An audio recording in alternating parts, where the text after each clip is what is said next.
So revenue, you don't control that. Quality lead generation, you don't even control that, which I know will be a controversial take for some people. You've got the marketing team stares at the whole conveyor belt, but definitely the inputs. They sit in what's coming in, what's happening on the conveyor belt, and the management team looks at what's going off the conveyor belt into the bucket or the hole or wherever it's going to. Marketing's not only much broader than selling, it's not a specialized activity at all. It encompasses the entire business. It is the whole business seen from the point of view of its final result, from the customer's point of view. There's so much of the marketing success is predetermined, in my opinion. Yes. I've worked with and spoken to a lot of companies that, and worked with their marketing teams who they've said, like, this product is not good. It does a bit. Yep. So if you can't influence it upstream, you're just going to keep having shit come downstream, and you're trying to polish a turd. So, yeah.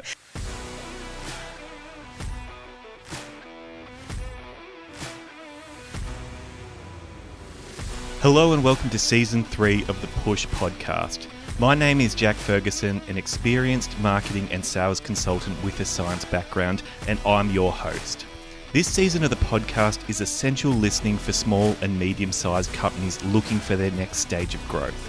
Myself and other experts will explore common problems in marketing, product, and sales.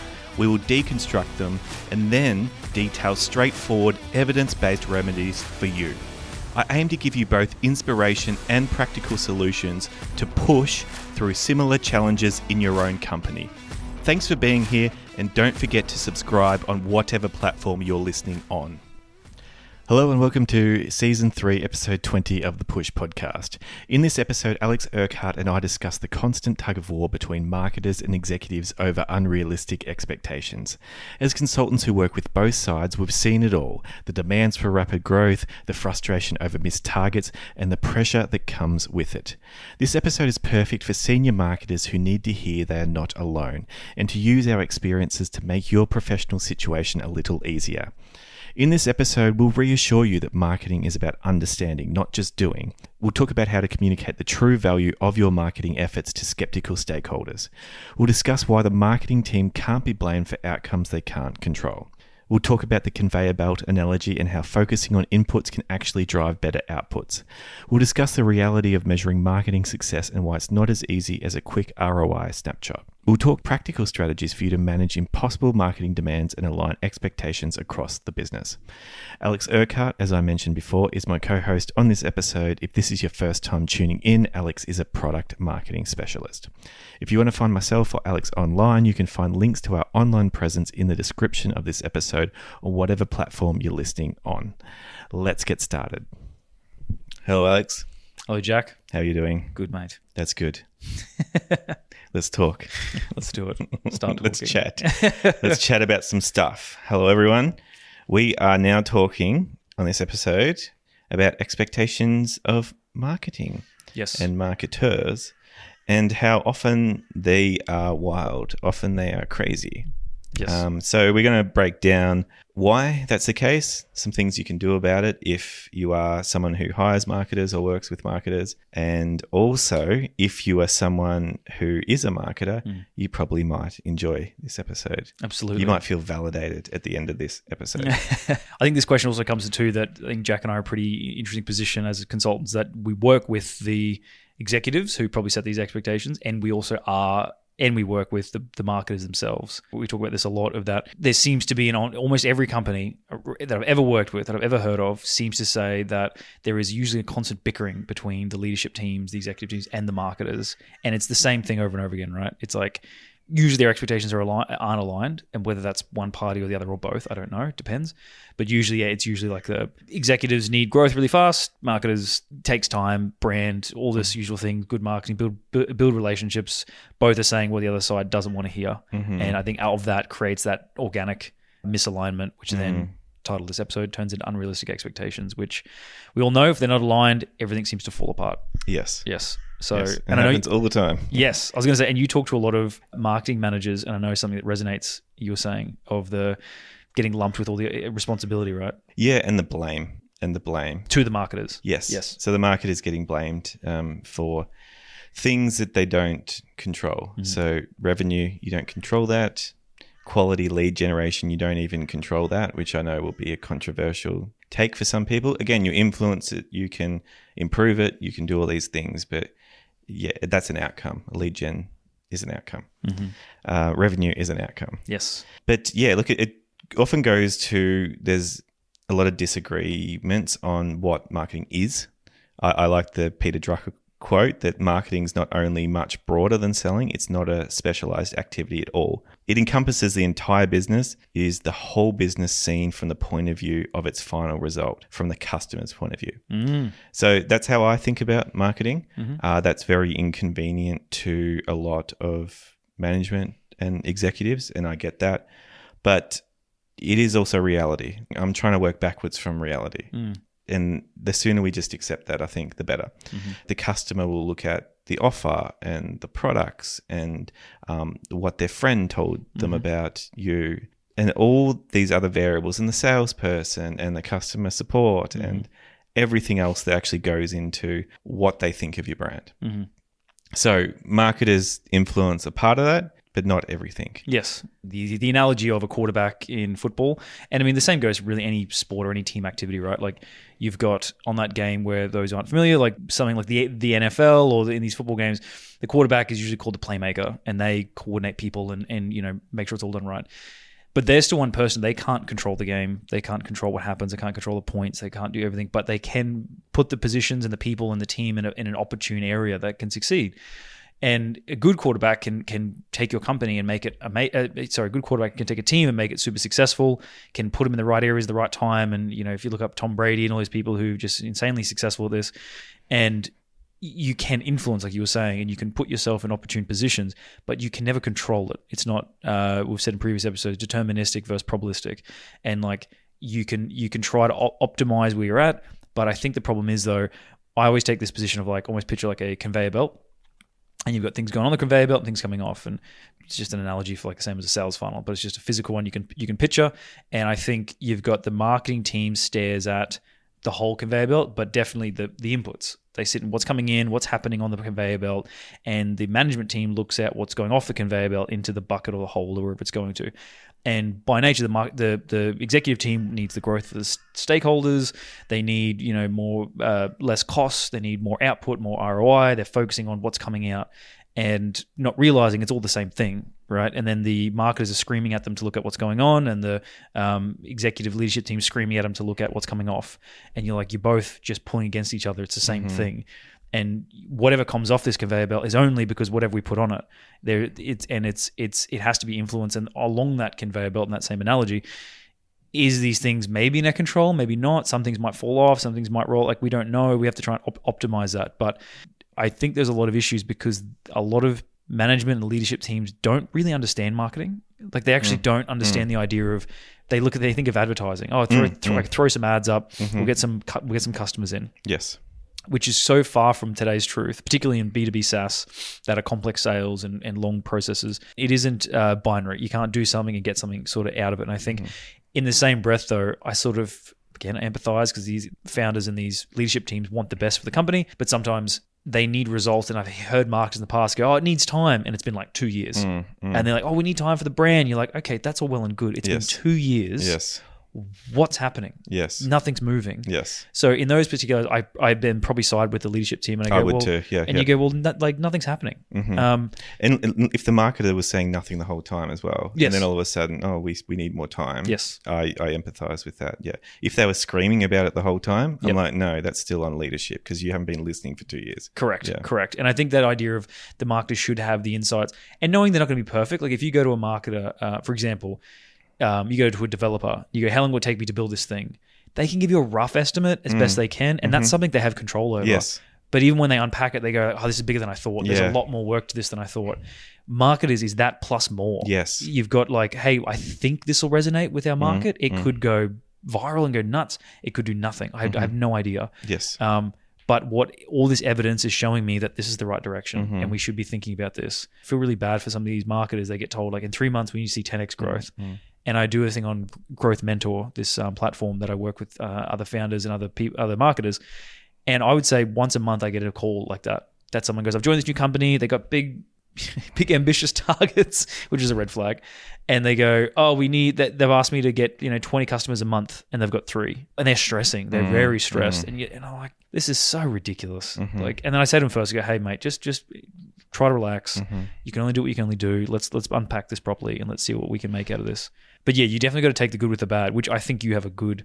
Was it Glenn Maxwell, your analogy? Yeah, so I think that something that makes a marketer good at what they do might make them poor in other areas. Just like all of us, we all have our strengths and weaknesses, but there can sometimes be this expectation of just all strengths. I just want strengths across the board and everything. And empathy is one of the things that marketers often have and makes them good at marketing because they can put themselves in the shoes of customers and consumers. But that also might mean if you're a really empathetic person and you are a marketer, marketers tend to have to do a lot of stakeholder communication and management, which can be draining. This discipline does rely heavily on stakeholder engagement and getting people on board and influencing decisions. And yeah, like a lot of the decisions you're trying to influence, then you're lumped with what comes downstream from that. Yes. Yep. So if you can't influence it upstream, you're just going to keep having shit come downstream, and you're trying to polish a turd. So yeah, and you can only influence too. Like I find funny too because I think people who don't understand marketing, you can tell very quickly because they'll say, and I use the analogy of like law or IT, like people who don't get developer work and IT work, they go like, oh, we need a computer engineer who can build us an app. And you're like, oh. Do you actually know what you need? Like, is it a native iOS? Is it a mobile app? Is it desktop? Is it what is it built on? How's it built? Does it have an open API? Like, all these things. And if you don't know them, then you're going to find someone, expect them to just do computer stuff. And same as marketing, right? Like doing marketing, and to your analogy, like the definition before, marketing is everything that touches it. Like there was a quote from someone. I'm going to butcher it, but I'll paraphrase it around. In a company, you're either building the product, you're selling it, or you're supporting these 2 functions. And I think when it comes to marketing, it's almost every interaction your product and your company has with the market. So technically, you're responsible for everything. And I think that really frustrates me. Yeah. And I was saying the other day, every now and again, just to see, I'm always keen to have a pulse of the market to see what jobs are coming out or what people are looking for in product marketers and growth marketers and all these things. And almost month to month in the last probably 12 months, it's getting more and more ridiculous. These people offering basic salaries, and you read the PD and you're like managing the company, like the go-to-market, the pricing, the whole, the coordinating against the teams, go-to-market campaigns, conversion rates, retention. I'm like, what's everyone else doing? Like, this is every role in the company. And then when you get there, and then of course, when any harebrained idea pops up, they're like, oh, can you do this as well? And I follow, I'm friends with a lot of these people who've gone out on their own, consultants or agencies, whatever they are. And they all say the same thing. They go, I don't take these jobs anymore. Like they can do it, they can do it well, but they go, I refuse to take these jobs anymore because it's just ridiculous. I'm putting 150% effort with 30% return. Like this is not a smart use of my time. And people go, well, I can work half that and get paid twice as much as a consultant or whatever their services are. I do appreciate early stages, like you don't know, like you've got, maybe it's the founder, 2 devs and a support person. And you're like, I need a marketing person. In that case, yeah, okay, fair enough. You're going to have to wear many hats and do many things, but at least have the respect of, they're not going to create viral YouTube channels, 2 podcasts, a blog series, ads, like, and they want like video editing abilities as well. Graphic design. Graphic design, like everything, right? It's just this, it's 6 careers in one. And I say this very clearly, whinging about this right now, but I'm just saying it because it's making it worse for everyone. Yes. It's making these marketing people, like I said, who aren't even bothering anymore. And I keep hearing about one of the requests I get a lot of saying, how do I hire sales and marketing people? Because they struggle. And because your expectations are ridiculous. And you don't even know what you want. So you're hiring someone in to come figure out your business. So I think one of these expectations are, you have a go at it first, and figure out what you do and don't need, or what areas you need, and scope out your PD well. A good employee should be able to like occasionally work outside their sphere, but just going, hey, do marketing for my company, you'll attract bad, because the people who are very open and willing to do it, be careful, because you won't find out for 6 months that it's the wrong fit and they're lied. Or there'll be people, you'll just burn them to the ground. Yes. And the amount of burnout in marketing right now is growing constantly. I think on the positive side, and looking at the benefits of that and actually how you should approach it, and I keep going back to that sporting analogy, and it's like people want to hire a player on a team, any sport, doesn't matter, but take rugby league, right? So like the winger scores the try more often than not, or the fullback, and going like, okay, cool. Well, we want more tries, hire a better winger. They'll score more tries. We'll win more games. We'll have a chance at a premiership. I see that logic. Anyone who knows anything about sports, it's a terrible logic because that person can only do what they can only do. And the only reason they can score points is because everyone behind them have done their job. So I think it comes back down to like, if you're doing everything right and you bring the right person at the right time to do the right job, amazing. And knowing where you need the work and where you don't is good. But just hiring people to do marketing and to win more sales and to go viral, for everyone listening, it's going to end bad for everyone. And it's continuing to end bad for everyone. Yes. And going viral is a similar mentality. Like this idea, you have to do something you don't control. Yes. You don't control that. You can't make something go viral. Yep. You can increase your probability, I guess. You can have a crack. You can release content. You can do all this stuff, but you can't make it happen. You can't have that as a KPI. It's just ludicrous. We talk about this too around there's so much of the marketing success is predetermined, in my opinion. Yes. I've worked with and spoken to a lot of companies that and worked with their marketing teams who they've said like, this product is not good. It does a bit, but they've got a competitor that does it better and cheaper and faster. Yeah. And then people go, well, do better marketing. And it's like, what do you... Oh, that'll do it, yeah. Yeah. But then paint me a picture of what does that even look like? Yeah. What do you mean do better marketing? Or lie? Like, what do you want me to say? Or what does it look like? Like, most of marketing is essentially just leading with your trump card, showing people why you're amazing and why you should use this and why it's great. And if you don't have that, then there's no marketing is going to save that. And if you can have salespeople to push and build relationships and force it. But like, there's companies I've worked with that do very little marketing, but they've got a great product with very few competitors because they do something very different and they solve a very, very important pain point. And there's a company I'm working with now, and they've got two founders who are they're really good, they're very active, and they're very involved with the space. And they naturally have organic leads purely through referrals and events all the time. They don't have a newsletter, they don't do paid ads. They have a huge following now on LinkedIn, which is organically gets a lot of traction because they talk about things that their market cares about, and they're very authentic. They're doing a quarter of the work of companies that I've seen who get a tenth of the results. Because they've just got the right product, the right time, the right pain point, and they focus on what's needed. But they understand as well. And that's my frustration with the word marketing. And I'm annoyed that we got the verb. Yeah. I'm annoyed we got the verb because I think that sets the expectation that we do. And there's an element of doing, yes, but most of it's understanding. Most of the value is understanding. You want to hear about what the best copywriters in the world do or the best people on a launch do? I was talking to my friend about this the other day who's done a lot of these. If you have 12 weeks, 10 weeks is research. And then from there, a week and a half is getting the headline and the hook in talking to the real pain of what's going on or the problem.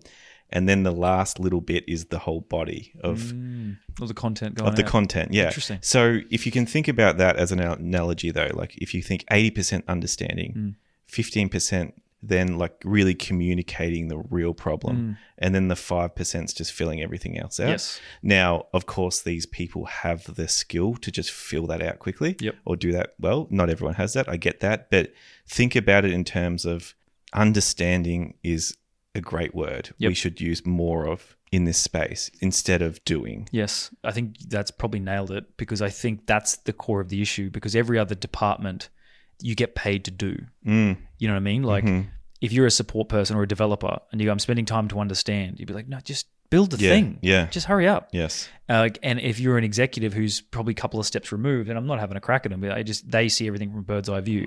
And if you're paying these people a lot of money a year to understand something, you'd be like, and to your point then, 10 weeks of just understanding, which I agree with you, totally agree with that.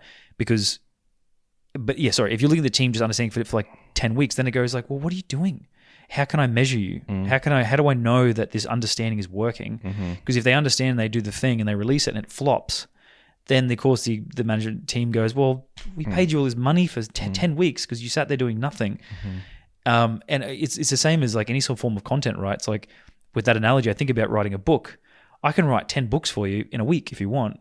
They'll be awful. They'll be terrible books and they won't be readable and they'll be crap. But I'll do 10 books if you want 10 books. Or I can spend 6 months or 12 months really refining and researching and writing a really amazing book that reads very well and has got cliffhangers and makes you want to keep reading every page. And I think that's the point of you've got to give them, particularly like a website, right? You can whip up a website in an hour, really, these days. But you spend a lot of time on it, creating something that the right person is triggered and influenced and enjoys it and sees the right things and feels the right things. Like that's valuable. But to your point then, I really think that's the major issue, is that it's so hard to measure and visualize what good marketing looks like. Well, you can't see it. Like that's the other thing. It's not something you can necessarily see, which is part of the delusion as well. Like where you can see it is like, in a couple of years' time, look, what's the P&L look like? Yeah, that's right. That's where you see it eventually. But if you look at a billboard, like an ad on a billboard, you can't go, this is good or bad marketing. Yeah. Because you don't know what they were trying to do. Yep. You don't know what role that had in the whole ecosystem. What it's more accurate to say in that case is, I don't enjoy looking at that billboard. Yes. Is more what. But that's interesting, right? Because that's one data point. Yes. If you're the buyer, that's interesting. It's like, okay, well, why do you not look at looking at it? But if you said that, but then if that billboard's targeting young mums, and every young mum loves it, it's like, well, I don't give a crap if you don't like it. Like it's matters about that's right. So, and what was its job in the overall communications plan? Like was it meant to push people or change your perspective? So I think we'll finish this on the Glenn Maxwell analogy, just because we brought it up earlier. But we might have to do a part 2 for this one, I think, because we're on a roll. But so marketers are expected to do a lot of stakeholder management and communication, as we said before, because so many things influence the outcome that you tend to be held accountable for. So to get that outcome, you need a lot of people to work with you and to help you. If you're have retail stores, let's say you're a marketer for 30 retail stores, you need the people in those stores to be doing a good job. What are you going to do if they don't? You know, like, so that's the reality. Is you need, in the current climate, you do need a lot of stakeholder engagement. You're expected to listen to everyone's whim of like, we could try this campaign or try this campaign. Bob from operations and Mary from finance have got all the best ideas for you. But again, like empathetic marketers, empathy makes them good at marketing, but it can exhaust them with the stakeholder side of things. Now, the analogy of Glenn Maxwell is he's a cricketer. He gets criticized because he goes out for a few runs often. But he also can make 70 runs off 30 balls, which is wild in cricket. If people don't know cricket, it just means you can turn a game on its head, basically. So the good part of Glenn Maxwell is that he can turn a game on its head. The bad part is that sometimes means he goes out fast. Now it's high risk, high return. So if you have someone who's more stable, yes, they'll tend to make more runs on a consistent basis, but they can't turn the game for you. So with marketing, sometimes with marketers, we need to understand that empathy is a big part of this game. It's what makes you good at it. But that means that the rest of the team and the rest of the company needs to understand that, and that, like the stakeholder side of that is going to be hard for a person who is empathetic. So you don't get the good without the bad. Like that's the other thing, which happens in other roles too. Like, operations, finances, there's across the board, there's stereotypes. And they all rely on each other too, particularly if it's a product-based business, which I'll use a story on the next episode. Because there's a really good one a really good analogy I use with the Chicago Bulls. Oh, cool. And how they do it. So I'm going to leave it there, but on the next one we'll talk about it. All right. Tune in soon for the Chicago Bulls story. From two Australians. Yes. And we will, discuss more about crazy expectations of marketers. Subscribe. Let's do it. And listen to what we have to say. Nice. Talk soon, Alex. Thanks, mate. Thanks for listening to this episode of the Push Podcast. Please remember to subscribe, and if you are enjoying the episodes, please leave a review of the podcast on your platform of choice. It really helps to build the podcast credibility and to help others find this type of information.